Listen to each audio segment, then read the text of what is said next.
الحمد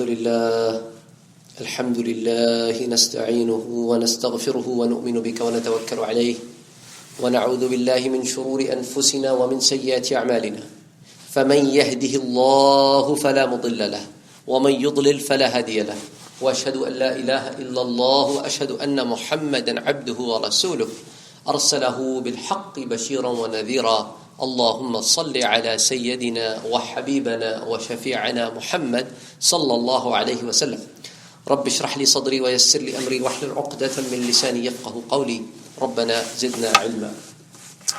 Alhamdulillah, we have been doing the tafsir of Surah Al-Fatiha. And last time we went over the remaining 4 ayahs of the surah just to get the understanding of the complete surah. So last 2 weeks we spent understanding those ayahs. Now our main emphasis will be to use those 7 ayahs and understand what other messages are there, so that when we read the Quran the next time and go over it, we can make a little bit more out of it. As I told you, that Surah Al-Fatiha is the summary of the entire Quran. So whatever concepts you're grabbing from Surah Al-Fatiha, you will going to find those concepts expressed in a lot more detail in the rest of the Quran. So that's why it's so important to understand the surah. That is why Allah subhanahu wa ta'ala wants us to recite the surah so many different times. Now there are over 10 names of Allah subhanahu wa ta'ala mentioned in this one surah. Such a small surah. In 7 ayahs, over 10 names of Allah subhanahu wa ta'ala have been mentioned, or His attributes have been mentioned. So it's an extremely important surah from a lot of respect. So we're going to be looking at some of the precise ideas that are expressed in the rest of the Quran, and Surah Al-Fatiha hints them. One of the problems that is generally seen in the society is people are not able to understand what are the human values. What is it is called to be respectful and what is it called to be disrespectful? So how will you draw that line? You can't really draw that line because those are some cultural values.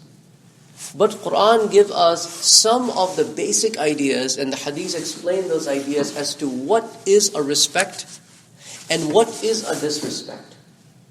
How do you respect Allah subhanahu wa ta'ala? How do you respect prophets? How do you respect the pious people? And how to deal with the bad elements of society and how to deal with the good elements of society. It just lays a very clear-cut guideline. So now what we need to do is take those guidelines and solve everyday problem on those guidelines. So Quran will not going to give you every little bit of a solution. We're going to give you principles. Based on those principles, we go ahead and solve the problems. So Quran will not going to talk about computer, but Quran talks about communication. And the communication has improved between Adam alayhi salam all the way to Prophet Muhammad sallallahu alaihi wasallam. There has been a huge emphasis in communication. If you start reading the stories of these prophets, Adam alayhi salam's biggest trouble after he came down on the planet Earth was to resolve the issue between his sons. That was his challenge. And then after whatever happened, he only had one-way communication with the son that were left around. One died, one fled. Among his sons, there was a prophet called Shisha alayhi salam, and then who later on progressed with the ideas of the prophethood. The challenges of Nuh alayhi salam were extremely different. Nuh alayhi salam was challenged by his people. The idol worshipping was quite common. People who were pious people who had passed away, people were looking up to those people and using them as the means of communicating with Allah subhanahu wa ta'ala. And there were 5 most prominent names in his times. And that was his challenge. If you come down the order, the challenges of Ibrahim alayhi salam were very different. He had to face challenge at home and with an authority, which was his dad. And face a challenge outside of the home with an authority who was the ruler of the time. So he had 2 different kind of communication challenges. Challenges of Nuh alayhi salam was wife and people. Challenge of Musa alayhi salam was even more difficult because he led a life that a person dreams about. Then he led a life the person never wants to live. And now after living the 2 kinds of a life, Allah subhanahu wa ta'ala is putting up, and he's a peasant. He's from the people who are the slaves. And now he's going against the emperor. Once Allah subhanahu wa ta'ala succeeds him, makes him the emperor, now his people are giving him a hard time. So Quran talks about several different aspects of communication. So now when we are going to Quran, we say, okay, how can I improve my communication?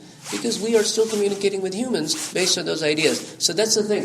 Quran lays foundations and principles. The other thing Quran talks about is society. What are social values? How do you govern as a group? How do you interact with your neighbors? How you interact with your family? How you interact with your friends? How you interact with your co-workers? Now, Quran doesn't say it's co-workers, but Quran talks about the people who share with you the same gathering. Of course, in a workplace, they share with you the gathering, which is the workforce. When you go in a party, there are different kind of people who are sharing. So Quran says, whenever you are in the gathering and the companionship of the people, in whatever capacity, you got to be nice to them. You got to take care of them. And Quran generalizes the idea and says, وَقُولُوا لِلنَّاسِ حُسْنًا. And generally, anybody and everybody that you come in contact with, be nice to them. Be fair to them. Be just to them. Be right to them.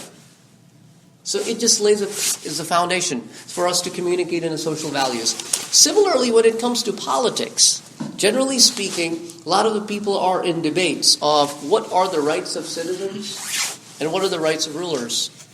Quran lays a very basic rule there. You got to be just to the subjects that you're ruling. Now, based on the justice, you can go about building the foundation that every law that you pass has to be just. You cannot have a law different for the ruling class and a different for the subjects. That is against the Quran and against the Sunnah.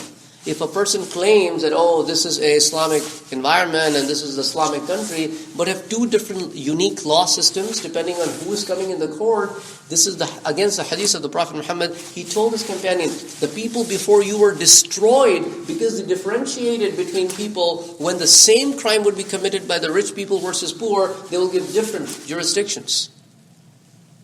That's how they were destroyed. Morally, that's how they were destroyed. So Allah subhanahu wa ta'ala says you got to be just. And that's Allah subhanahu wa ta'ala is trying to tell us in Surah Al-Rahman. Then when I'm going to be putting that thing in front of everybody to weigh them, the scale, that'll be a just scale. Nobody will get less, nobody will get more. It'll be just. After that, it will be my mercy. So yes, there is a weighing system. However, after that, Allah subhanahu wa ta'ala, He wishes whatever He likes to do. So Allah subhanahu wa ta'ala says about the political system has to be based on my ideas. Then Allah subhanahu wa ta'ala talks about economic system. People have been fighting about economic system, not being able to find that balance in the life. There is an economic system where it says, okay, majority of the wealth lies with the people who have the wealth, and they have the right to distribute it however they please. And they have the right to monopolize the environment however they wish. So 5% of the people in the society owns majority of the wealth, then 95% of the people are working for them. The other form is, okay, let's share. I'll use your money, but it's my skill. So without my skill, your money is to waste, and my skill is to waste without your money, so let's come to a common consensus. So there's another form. The third form is, I'm going to rule you and I'm going to use you however I wish. So there are different forms of economic systems that have existed or are existing nowadays. So Quran lays a very, very basic idea here. It says, okay, there should be a distribution of wealth, first of all. Second of all, the environment should be such that everybody should get an opportunity to excel. لَيْسَ الْإِنسَانِ إِلَّا مَا سَعَى. There is nothing for the man except for what he works for. Everybody should have the freedom of exercising however they want to exercise, as long as they abide by the Islamic law. They are not indulging in activities which are prohibited by faith. As long as an individual of the society, you are not causing any fasad and the madness in the society, you should be able to freely exercise. It doesn't matter you come from a poor family or rich family. You should be able to freely expand yourself. That should be the common basis of foundation. The wealth should be distributed, should not be controlled in the hands of few people. And there are so many ways it implements the idea of distributing the wealth. One common way is zakat. That reminds me of a practical joke happened during the time of Sayyidina Ali radiallahu ta'ala anhu. A man approached him and said, Ali radiallahu anhu, I have never seen you give zakat. and you're the Amir al-Mu'mineen. And he said, the zakat is for the people who do not like to give in charity. I have nothing much to have zakat. I live below poverty line. Whatever I earn, I spend on the goodwill. So zakat is just a mean for those people who don't even give charity to take something at least out of their wealth. So that's basically what is Allah subhanahu wa ta'ala wanted to have some system in place that everybody must contribute. It's not like give and choose. If I wish I'll... No, you have to contribute. Now, if you want to contribute more than 2.5%, that's even better. And there is no limit to how many times you can contribute. There is no limit to which causes you can contribute. There is no limit that you can only contribute towards the good causes that will affect Muslims. There is an open, free society in that perspective. So Allah subhanahu wa ta'ala lays those foundations throughout the Quran. So Surah Al-Fatiha is laying the foundations for all these things. The other thing that Surah Al-Fatiha talks about, which I spent great time, is the belief system, the aqidah, the first 3 ayahs. That different religions have different way of approaching things, and Quran gives this idea that you should believe in one Allah, you should believe in His messengers, there is the connection between your Lord and the Day of Judgment, and if you have any questions, you should go to the prophetic way, and if you can't find the answers there, then go to the people who are learned in that field. So it lays all those foundations for you. Now, the other thing Surah Al-Fatiha talks about is what is the goal and purpose of your existence. What is the goal and purpose of your existence? Now, in Quran, in Surah Ali Imran, Allah subhanahu wa ta'ala says, why did I give you the Quran? هَذَا بَيَانٌ لِلنَّاسِ. This is a way for me to communicate to the humans. هَذَا بَيَانٌ لِلنَّاسِ. This is for you. Why? وَهُدًى. So that I may be able to guide you. وَمَوْعِزَةً. So that I may be able to advise you. And whoever takes the guidance from it, and whoever takes my advice, who are these people? لِلْمُتَّقِينَ. They are among those people who have the taqwa, who have the presence of God. So that's where Quran lays the foundation that why am I here? I'm here because this is a way for your Lord to talk to you. And what does He wants to talk to me? He wants to talk to me about how can you be guided? And He has advice for me to take so that I keep straight on that path that He has laid for me. And why? So that I be included among the muttaqeen, among the people who have the presence of heart. In another place, Allah subhanahu wa ta'ala in Surah Al-Ibrahim opens it beautifully. Because remember, this Quran is revealed initially to Arabs. And Arabs were extremely proud of their language. They used to call everybody ajam, that means muted, people who do not speak as eloquently as we speak. Because Arabs, without going to any schools, they were so awesome in their linguistics that they would beat the most educated person from Persia or Rome in their linguistics. So they were like, okay, we don't even go to school. You have universities and schools, and despite of that, we still are able to communicate with you very effectively. So we are better off. If we get education system, where else we're going to go? So this was a big challenge for that society. Allah subhanahu wa ta'ala says that your knowledge is very limited. If it is not, then break this. Alif, Lam, Ra. Break it. Now they could not have challenged it because they themselves saw in their literature, which are the Sab'a Mu'allaqat, which are the 7 most authentic sources, which are even this day, after 2,000 years or 1,500 years of they being written, is still used as the core foundation of Arabic language grammar. If Arabs can't find anything, and they want to test to see if this is okay by the grammar rule, they go to Sab'a Mu'allaqat and say, okay, if any of those poets have ever used this kind of principle in Arabic grammar, and if it is found in Sab'a Mu'allaqat, they will accept that rule. So Sab'a Mu'allaqat consists of, it's not a good poetry. If you read it, it's all full of love and all that stuff. But they extract the grammatical rules from Sab'a Mu'allaqat. So that's what basically the challenge was. You have Sab'a Mu'allaqat, people have used it in there as well, but you have not been able to decode it yourself. Here you go, here's another one. Alif, Lam, Ra. And there's a mad on lam. Go figure. I'm not telling you. And on top of that, I'm going to tell you, Kitabun anzalnahu ilayk. This is the book that we have sent from the heavens for you. Why? Why Prophet Muhammad? Why did we make this special arrangement of sending a book to you? Now these are all Arabs. I could have sent the entire book in a book form. They could have all opened it up, read it. But that's the bottom line. Even the Arabs of today, even though they understand Arabic, they can't understand the Quran 100%. And that's exactly what the people of those days. Now think about it. Did Abu Jahl knew more Arabic or you and I? And he was born and raised in Makkah. And he was not a young lad to not know the language. He was a chief of the tribe. So Allah subhanahu wa ta'ala knew this book has a lot of miraculous challenges, and it will even going to challenge the linguists of the times. So Allah subhanahu wa ta'ala said, Ya Muhammad sallallahu alayhi wa sallam, we have sent this book, why? لِتُخْرِجَ النَّاسِ, so that you can help the people come out of مِنَ الظُّلُمَاتِ, from the darkness, إِلَى النُّورِ, in the light. So you have been given this book because you have the job of taking the people out of the darkness and bringing them to the light. And that is one of the sole purpose of Quran. Now we as the believers' job is to go back to this book and say, where is that light? And where is the darkness? What things Quran says should not do? If I do, I'm in darkness. And what things Quran says do? If I do, I'm in light. That's why I said Surah Al-Fatiha is extremely important, because it opens all these horizons for you.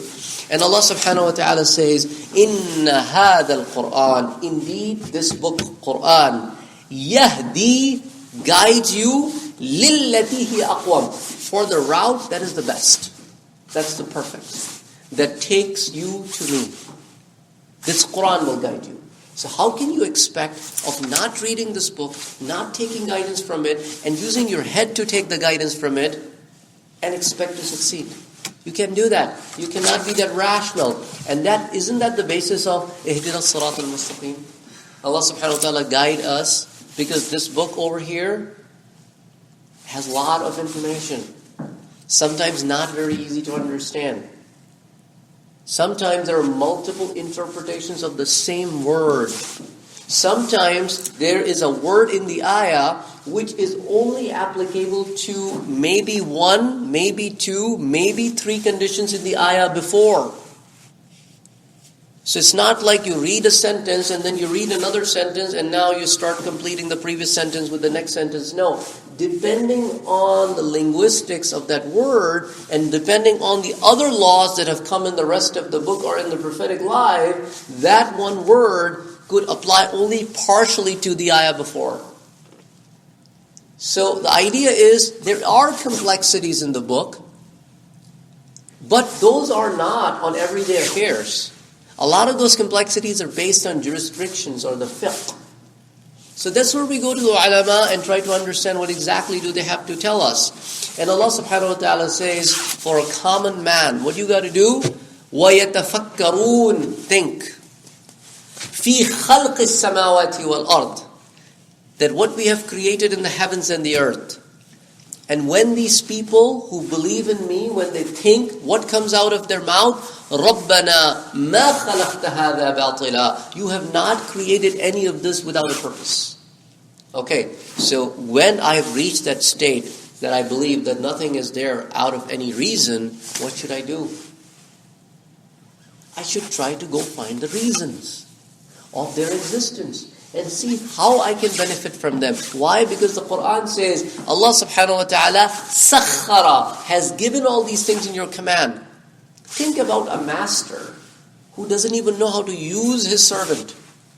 Then why does he even have a servant? He doesn't even know out of 5 servants, which one of them is a cook, which one of them is a driver, which one of them is a gardener. What kind of servant would that be? Or what kind of master that would that be? So as a master, that you have been made master, you got to act like a master. You got to explore and learn. That's what Allah subhanahu wa ta'ala says, that these are the people who go out and learn. And these are the people that are in firm belief that وَمَا خَلَقْنَا السَّمَاوَاتِ وَالْأَرْضَ وَمَا بَيْنَهُمَا لَاعِبِينَ, that Allah subhanahu wa ta'ala has not created anything just for a play. We are not here to pass time. A lot of the people, especially in these times, are of that viewpoint. I'm here, I'll just live my life, and I'll die as a good man. I'll die as a good man. And they'd never pay any attention to maybe there's more to being a good man. So Allah subhanahu wa ta'ala says the foundation is believe in me. Because if you deny me, it doesn't matter how good you are, if you are in denial of me, then there's nothing for you in the life hereafter. However, the humans should not judge anybody. Because you don't know who will be guided. There were some horrible people who were guided to an extent that they became saints. Subhanallah. And people, even to this date, even though they are gone 1,200, 1,300 years ago, even to this date, people benefit from their knowledge. And if you look at their past life, it was full of filth. You would not even want to look at that person if you come to know, oh, this is what this person was. But not. The Quran says, no. When the person is changed, that's it. لَا تَثْرِيبَ عَلَيْكُمُ الْيَوْمِ. We're not even going to mention what happened to you in the past. One such name is Fudayl ibn Ayaz. He's one of the founding person of the Chishti school of order, Sufi school of order. In his past life, he was a dacoit. He was a thief, a big thief that people would be so scared to even go through his place. Extremely scared. And he used to live, and this is not late. This is before Imam Bukhari.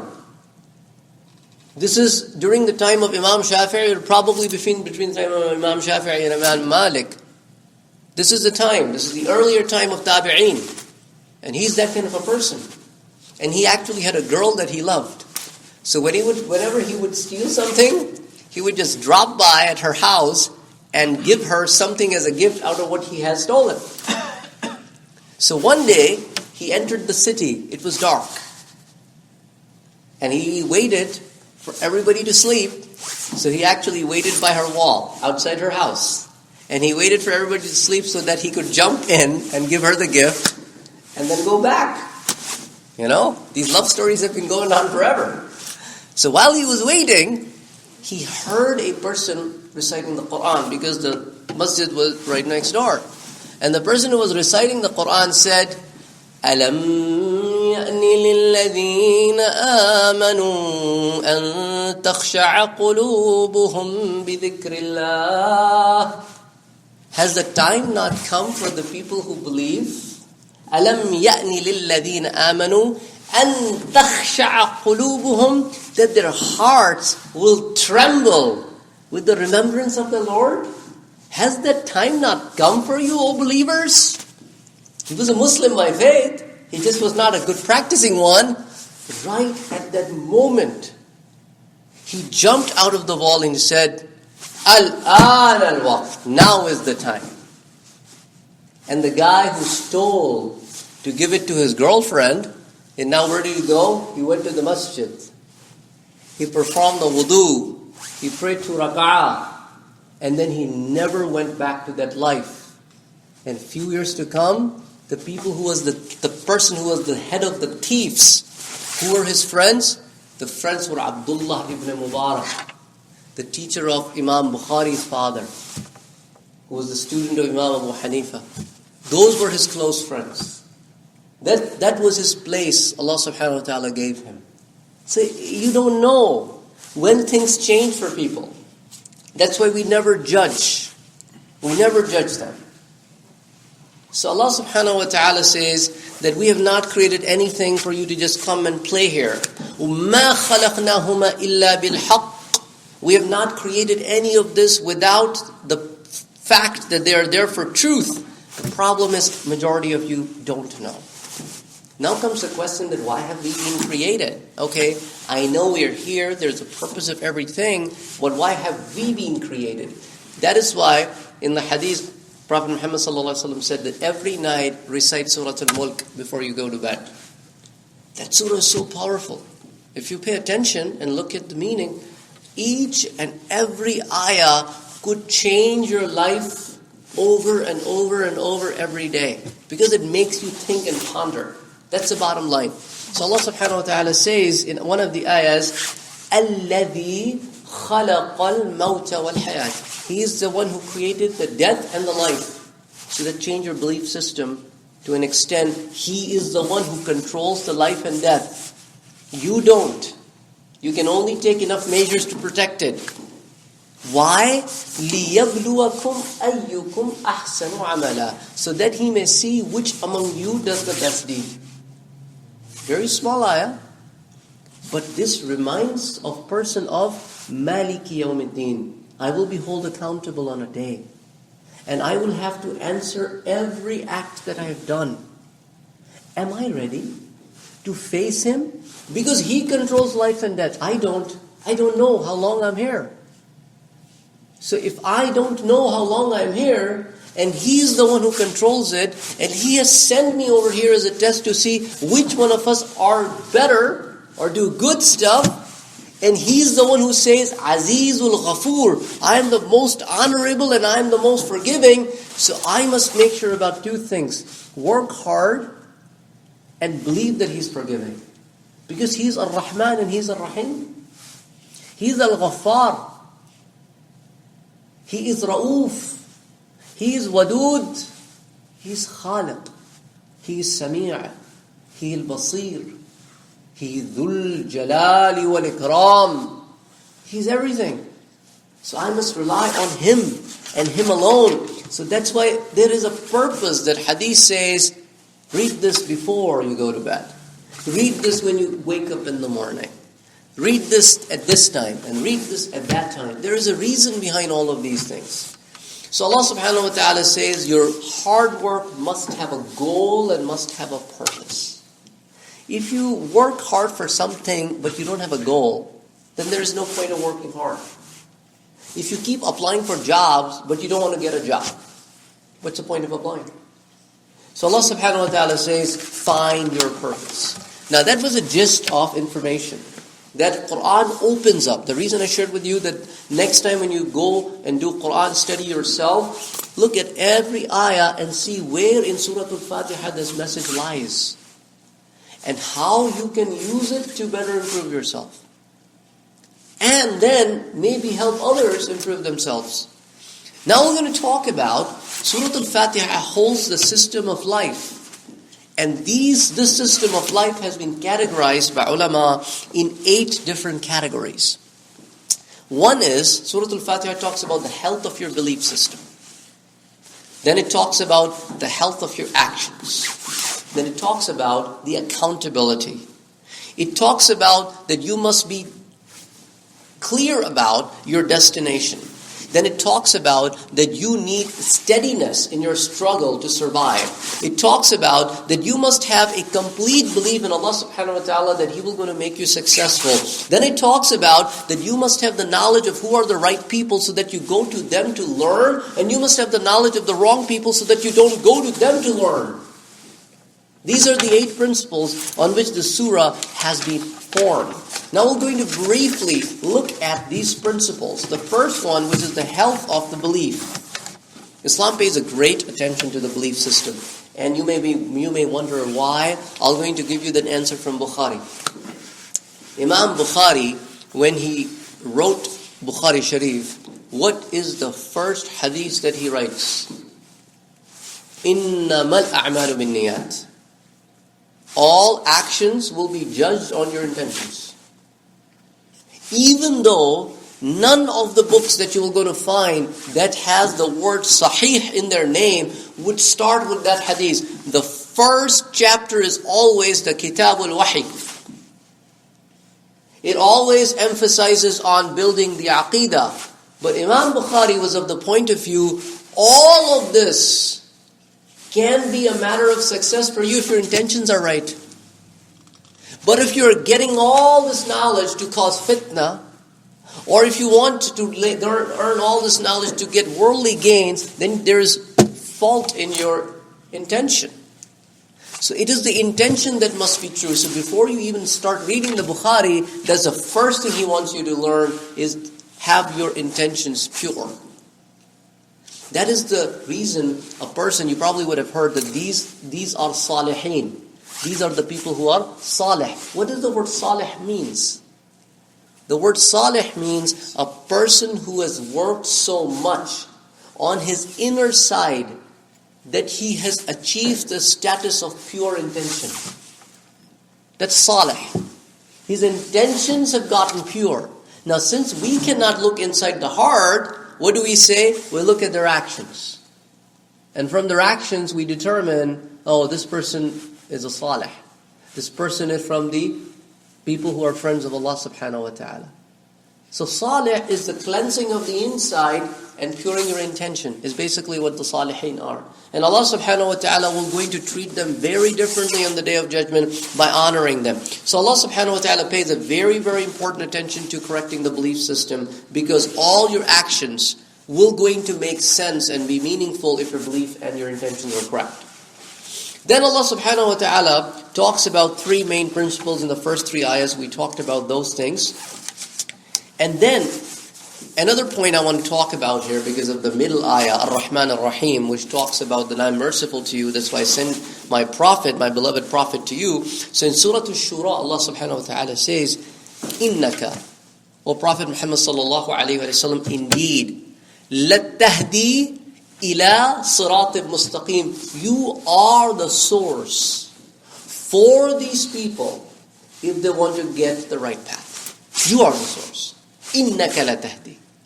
Now, here is a little thing that's why people say you have to pay so much attention to tajweed. Now, the word is لَتَهْدِي. If you read it as لَا تَهْدِي, that means you don't guide. Okay? That's why a little sound can change the meaning.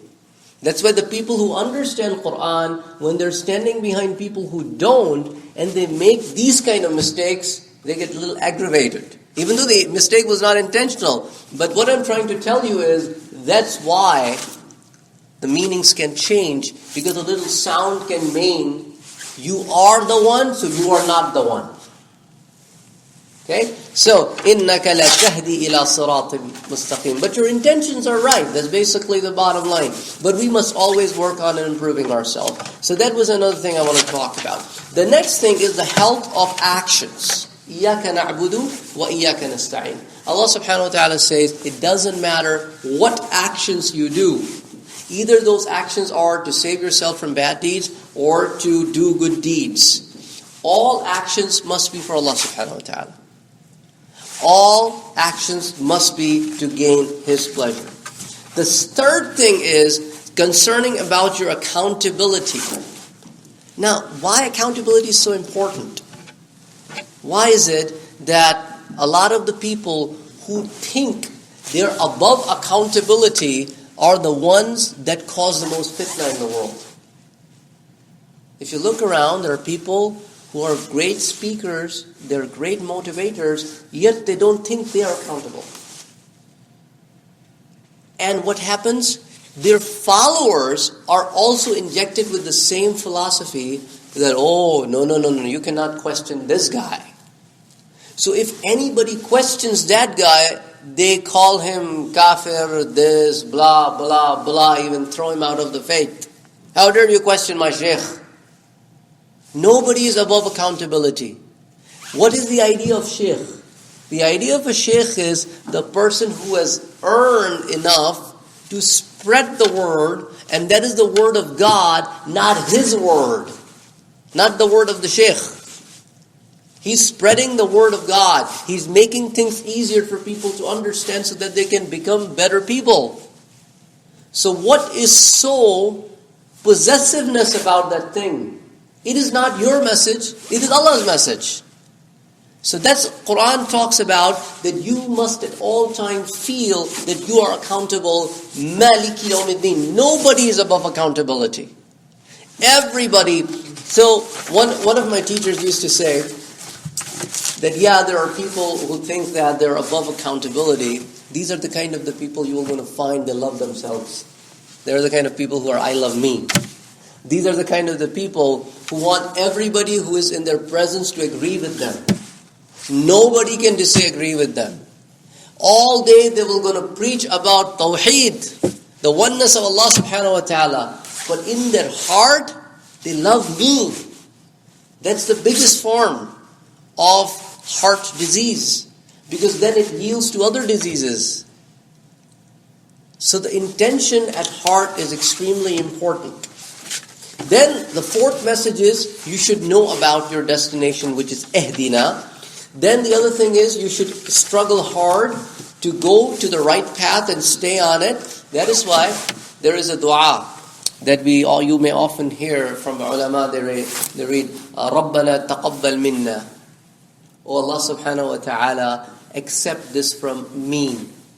إِنَّكَ أَنْتَ السَّمِيعُ الْعَلِيمُ. Even though they have done a good deed, they have done it with good intention, yet they humble themselves down. And this is the dua of Ibrahim alayhi salam. When he built the Kaaba, this is the most sacred thing that you can do on this planet Earth. Build the Kaaba. And who is building the Kaaba? Two prophets. Ibrahim and Ismail. Can you doubt their intentions? No. That's the purest of all. Any labor that would ever built it, they're the most purest of any labor that you may find. After they build the Kaaba, Ibrahim a.s. raised his hands and said, رَبَّنَا تَقَبَّلْ مِنَّا. Oh Allah, please accept this from us. I don't know. Maybe I was not 100%. Maybe I was not up to the par. So please accept this from me as a good deed. رَبَّنَا تَقَبَّلْ مِنَّا. And then there is another one. رَبَّنَا لَا تُزِغْ قُلُوبَنَا بَعْدَ إِذْ هَدَيْتَنَا. Oh Allah subhanahu wa ta'ala, do not turn our hearts away after you have guided us. This is also another beautiful dua that has been taught to us. رَبَّنَا لَا تُزِغْ قُلُوبَنَا بَعْدَ إِذْ هَدَيْتَنَا وَهَبْ لَنَا مِن لَدُنْكَ رَحْمَةً. Please have mercy on us. There are so many people who were misguided after they were guided. So please do not make us among those people. So these are the different du'as that constantly, continuously humble ourselves. And then another surah from the Quran, the shortest surah in the Quran is Surah Al-Kawthar. There are two more surahs that have 3 ayahs. One is Surah Al-Nasr and one Surah Al-Asr. Surah Al-Asr, look at the second ayah. Allah subhanahu wa ta'ala right away says, إِنَّ الْإِنسَانَ لَفِي خُسْرٍ.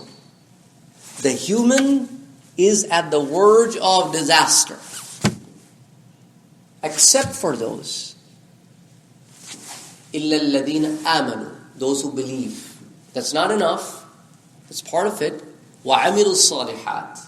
And those who are righteous. That's not enough. If you really, really want to attain the status of at least a salih, then آمَنُوا وَعَمِلُوا الصَّالِحَاتِ وَتَوَاصَوْا بِالْحَقِّ وَتَوَاصَوْا بِالصَّبْرِ. Then you have to make sure that you hold tight to the truth and spread it.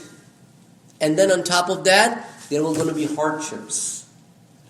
So what you should do, you should act with patience. Now this patience humbles you down and brings a gem out of you. Because a lot of the time when we fight on personal grounds, even though I'm a big scholar, how dare he say this to me? What is that? That's ego. That's ego coming over and tainting our belief system. Remember, something as pious as the time of that time, in the cause of Allah, people are fighting. Hazrat Ali is about to kill a man for Allah subhanahu wa ta'ala. But when the man spits on his face, he leaves the man and moves aside. He could have easily taken care of that man. Why? Because now the intention is not pure anymore. He said it. The reason I did not went with it, because now my intention had a mixture of anger. Until he spit, I was doing it for Allah. Now I'm doing it for myself as well, so I'm better off not doing it. So that's what basically it is. Allah subhanahu wa ta'ala says, you have to humble yourself. Why? You have to be patient. Why? Because you're getting this hardship because of me you are getting it. So if you are steadfast, you're going to get a reward from me.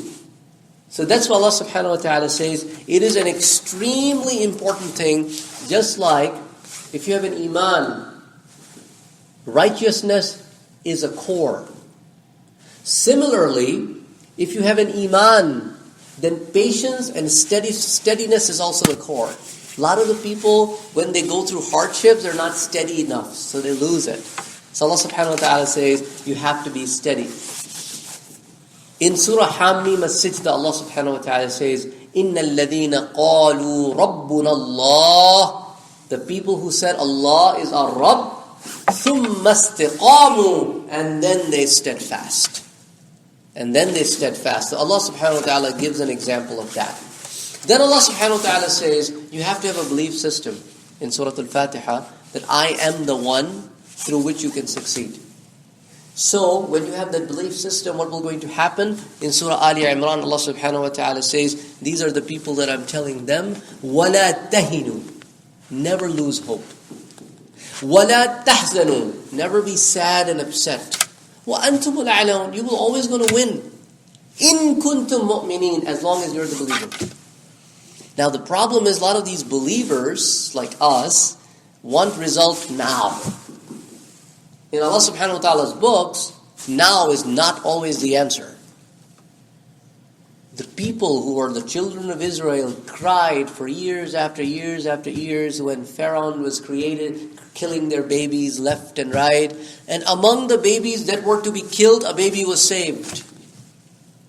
For all those years, that baby lived in the palace and grew to be a young man. These people were still in slavery, in a miserable state, and constantly praying. Then this man actually fled out. They're still in slavery. This man lived 10 years out of the Egypt. They're still in slavery. The man comes back, confront the Pharaoh of Egypt. They're still in slavery. For years after years after years, they're still in slavery. And then they got saved. Entire nation was praying. A prophet came. But then prophet has to also go through a time frame. So there's no magic. Things take time, sometimes generations. Yaqub alayhi salam cried for Yusuf alayhi salam for years after years after years. Here's a prophet, here's another one. Both are prophets.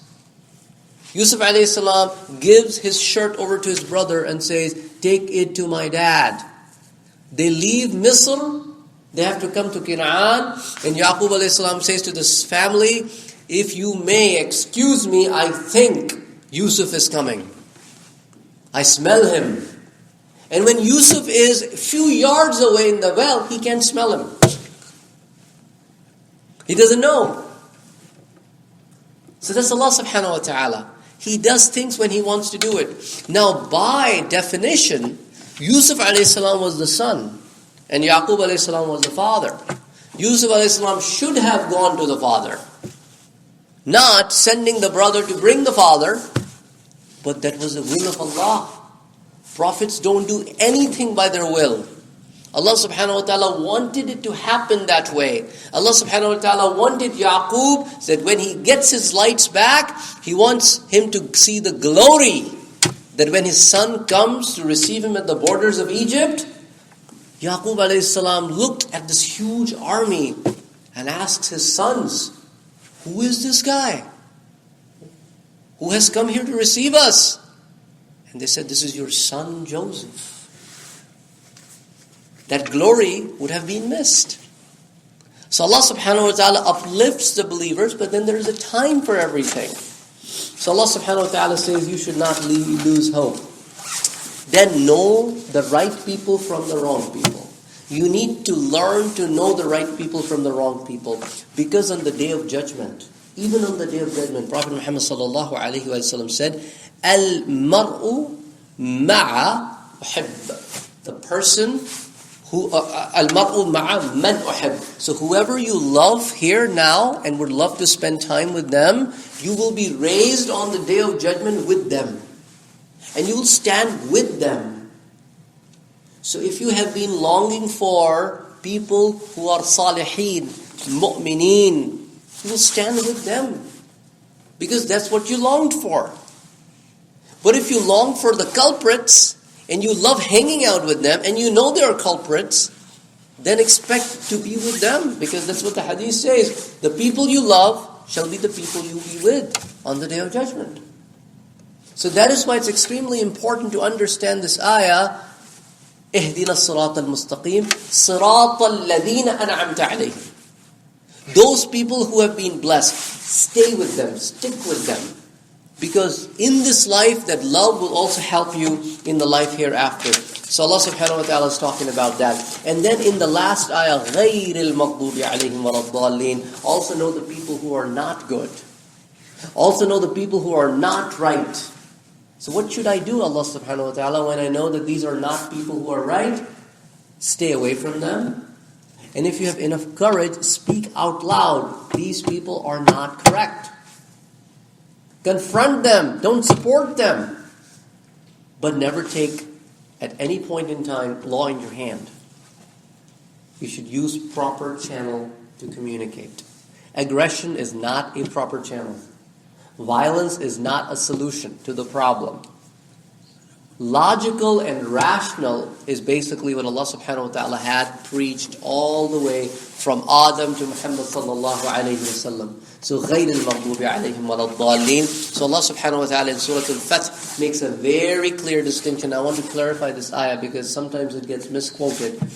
That who are your companions? You have Prophet Muhammad sallallahu alayhi wa sallam.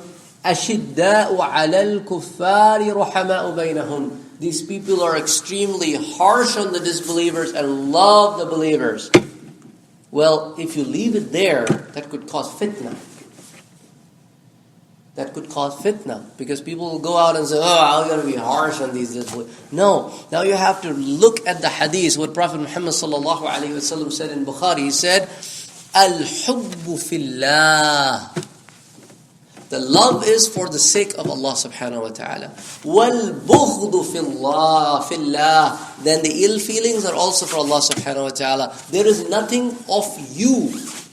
إِنَّمَا الْأَعْمَالُ بِالنِّيَّةِ. Your intentions must all be driven by Allah subhanahu wa ta'ala. You should not go out and hate people because that's against Ar-Rahman Ar-Rahim. First of all, you cannot take ayahs out of context. You cannot take an ayah that was revealed in the middle of the battlefield and apply in the normal days. You can't do that. People are already doing it for some reason. And the people are using that as a reason to tell, see, this is what your faith is like. So that is why Allah subhanahu wa ta'ala has given us both Quran and Hadith so that we may be able to understand our own faith better. So you have to be pure to achieve purity. That's the bottom line. How can you expect to achieve purity if you hang out with hypocrites? If the people that you're learning from are not pure, how can they take you to purity? That's Allah subhanahu wa ta'ala's message to us, that صِرَاطَ الَّذِينَ أَنَّعَمْتَ عَلَيْهِمْ غَيْرِ الْمَغْضُوبِ عَلَيْهِمْ وَلَا الضَّالِّينَ. So these were some of the things I want to talk about. Then I will continue inshallah next time. My main emphasis next time will going to be the names of Allah subhanahu wa ta'ala that has come in Surah Al-Fatiha. As I told you, there are 12 names of Allah subhanahu wa ta'ala and His properties, attributes that come in Surah Al-Fatiha. The other point I want to talk about next time is the entire surah is a combination of claim and the justification of claims. That if, alhamdulillah, you must praise Allah subhanahu wa ta'ala, then the same surah answers why. If it says, Maliki yawmiddin, that He is the one to you are answerable, the same surah answers why. When the surah says, Ihdina as-sirat al-mustaqim, then the surah also answers why. So the entire surah is like this, that either the next ayah explains the claim made by the same ayah, or the next word in the same ayah is the explanation of the claim made by the word prior to that. So the entire surah has been set up this way. The entire surah has been set up this way. Subhanallah. Where Allah subhanahu wa ta'ala constantly talks about the da'wah and dalil, the claim and the proof of the claim. The entire surah is that way. So there are so many claims and so many proofs of the claim. So we're going to talk about that. That opens your horizon of thinking. So when you are in salah and in other situations, you can basically apply the surah a lot better. أقول قولي هذا وأستغفر الله لي ولكم ولسائر المسلمين فاستغفروه إنه هو الغفور الرحيم. Allah subhanahu wa ta'ala, we ask you for guidance. Ameen. Allah subhanahu wa ta'ala, we ask you for guidance. Allah subhanahu wa ta'ala, we ask you for the success in this life and hereafter. اللهم صل على سيدنا وحبيبنا وشفيعنا محمد صلى الله عليه وآله وسلم.